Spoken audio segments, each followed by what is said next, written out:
초심이 내 시간들을 아프게 모두가 바쁘게 뭘 하든 경쟁 하나 배웠으니 우린 우리의 스타로 도망칠 수밖에 이미 조목밖에 모두 그래 야 일찍 일어나야 성공해 안 그래 맞는 말이시다 근데 니들이 꿈을 꾸던 그 시간에 나도 꿈을 꿨지 두 눈 똑바로 뜬 채로 We're living in a different time zone 바뀌어버린 낮과 밤이야 Have a good night 먼저 사 아직 난 일하는 중이야 We are who we are We are who we are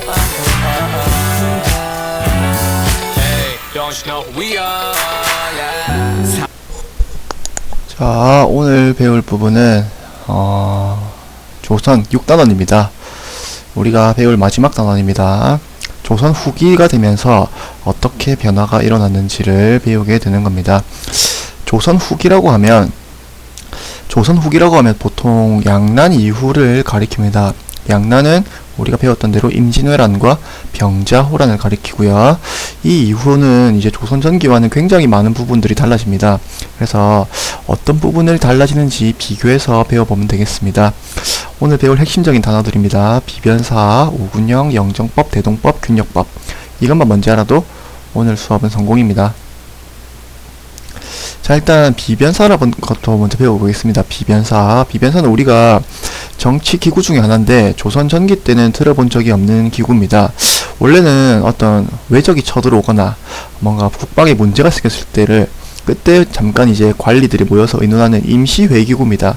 자, 근데 문제는 외적이 쳐들어오는 일이 굉장히 많았죠. 이 외란도 그렇고 7년 동안 호란도 그렇고. 자, 그래서 계속해서 이 국방 문제를 의논하다 보니까 이왕 모인 김에 고위관리들이 이왕 모인 김에 국방 문제만 의논하는 게 아니라 다른 일반 국내의 행정 문제도 의논하기 시작합니다.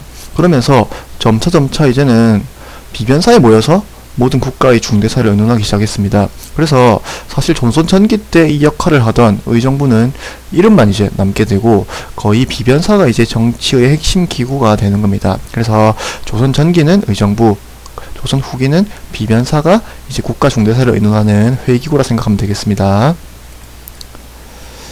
자, 이제 군사제도입니다. 자, 임진왜란 거치면서 이제 조선 전기의 군사제도가 완전히 붕괴되게 되고 더군다나 어떠한 침입을 막는데도 효과적이지 않았죠. 자, 그래서 새롭게 조선 후기 때 설치되는 게 5군령이라고 하는 5가지 군령입니다. 5군령은 뭐냐면 이제 훈련도감, 총융청, 수어청, 어영청, 금유영. 이거 여러분 다 알 필요는 없습니다. 다 알 필요는 없지만 이렇게 5개를 이제 5군령이라고 해서 조선 후기의 군사제도라고 생각하면 되겠습니다. 자, 이제는 세금제도입니다. 세금제도. 일단 기본적으로 조선 사람들이 내야 되는 세금이 3가지가 기본적인 세금. 이거 말고도 더 있습니다. 근데 가장 기본적인 세금이 3개입니다.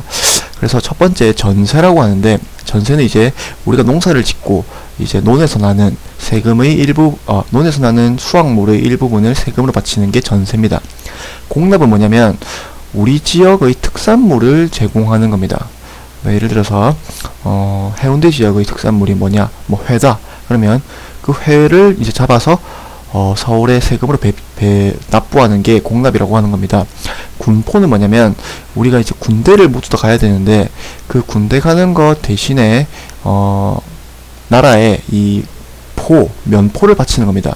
그리고 면포를 바치면 이제 나라에서는 이 면포를 가지고 이 군대에 갈 병사를 이제 모집을 하는 거죠. 직업 군인을 모집하는 겁니다. 자, 그래서 이 전세 공납 군포가 어떻게 바뀌게 되는지 잠깐 보자면, 일단 전세는 아까 말했듯이 농사의 결과로 얻는 세금인데 조선 전기 때는 이제 풍년과 흉년을 나라에서 조사를 합니다. 그래서 풍년, 곡식이 많이 이제 수확이 되면 세금을 많이 걷겠죠. 대신에 흉년이 되면 세금을 조금밖에 안 걷는 겁니다. 그래서 1개월당 토지, 이거는 토지를 세는 단위입니다. 그래서 토지 1개월당 4도에서 20도, 해마다 뭔가 변동이 있겠죠. 자, 근데 조선 후기가 되면 야, 이런 거 다 필요 없다. 그냥 4도로 고정하자. 어차피 백성들 살기도 힘들고 많이 거두면 뭐 잘 먹고 잘 살면 좋지. 자, 그래서 1개월당 4도로 고정하는 법을 실시합니다. 이게 영정법이라고 하는 법입니다. 영원히 4도로 고정한다라는 뜻을 담고 있는 법입니다. 두 번째는 공납입니다. 공납. 우리 지역의 특산물을 바치는 세금인데 조선 전기는 이제 마을마다 직접 특산물을 잡아서 납부하는 겁니다.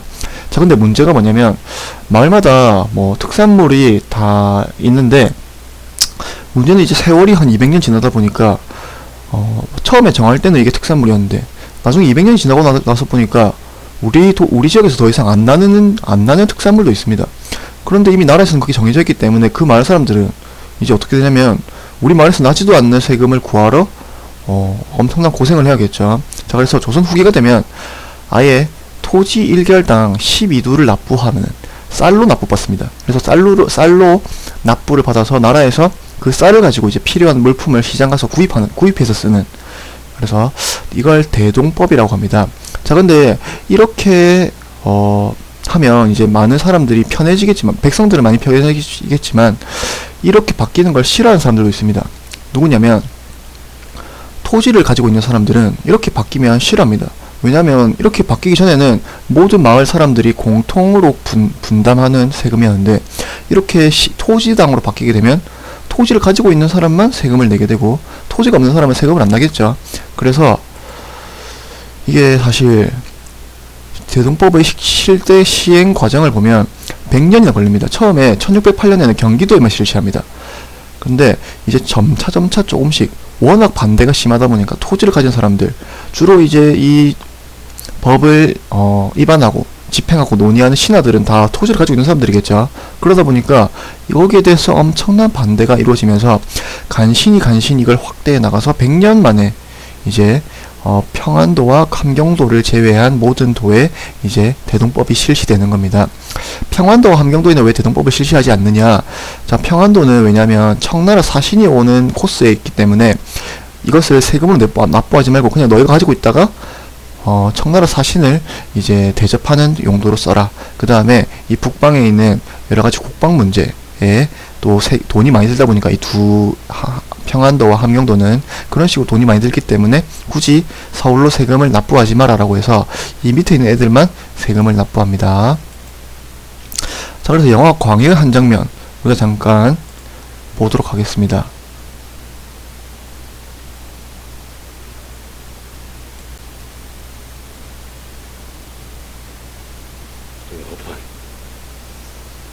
전하, 내 분명 대동법을 실시할 방안을 마련하라 했을 텐데.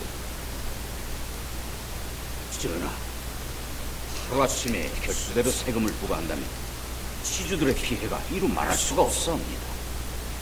그들 또한 백성이었는데 어찌 차별을 두겠나이까? 땅 10마지기 가진 이에게 쌀 10섬을 받고 땅 1마지기 가진 이에게 쌀 1섬을 받겠다는 게 차별이요? 백성들은 스스로 노비가 되고 내시가 되는 판에 기껏 지주들 쌀 1섬 때문에 차별 운운한단 말이오. 자, 영화 광해에서도 지금 대동법을 이제 왕은 실시하려고 하고 이걸 반대하는 신하들의 어떤 장면을 보여주고 있습니다. 자, 마지막은 군포라는 세금인데 이거는 이제 원래 조선 전기 때 이제 다 군대를 가야 되는데 이제 점차 세월이 지나면서 군복무가 워낙 힘들다 보니까 대신 사람을 사서 이제 대신 군대를 보내기 시작합니다. 그러다가 아예 나라에서 야, 너희들 다 그러면 군대 대신 올 거면 차라리 면포를 내라. 그러면 나라에서 이 면포를 가지고 군인을 모집하겠다라고 해서 이제 모든 백성들이 이제 1년에 군포를 2필씩 이제 징수받는 게 조선 전기의 시스템입니다. 자, 근데 이것도 이제 너무 무겁다 해서 이제 조선 후기가 되면 1년에 군포 1필로 낮춰줍니다. 대신에 여기서 모자란 건 1필로 줄었으니까 당연히 재정이 모자라겠죠. 그럼 이 모자란 걸 어디서 메꾸냐면 이제 결작이라 부르는 1결당 쌀 2두를 따로 납부하기 시작합니다. 이렇게 바뀌면 또 당연히 누가 반대하겠습니까? 당연히 토지를 가지고 있는 사람들이 당연히 반대하겠죠. 그래서 이것도 이제 균역법이라고 합니다. 역을 균등하게 하겠다라는 법입니다. 그래서 이 총 3가지의 법, 영정법, 대동법, 균역법이라는 조선 후기의 새로운 세금 제도가 나타나게 되었다라는 거, 그리고 이런 토지의 1결당으로 걷기 때문에 많은 어떤 토지를 가진 사람들의 반대가 있었지만 결국에는 이런 것들이 시행되었다라는 점 우리가 조선 후기에 기억해두면 되겠습니다. 자, 여기까지입니다. 실제 수업 시간에 보도록 하겠습니다.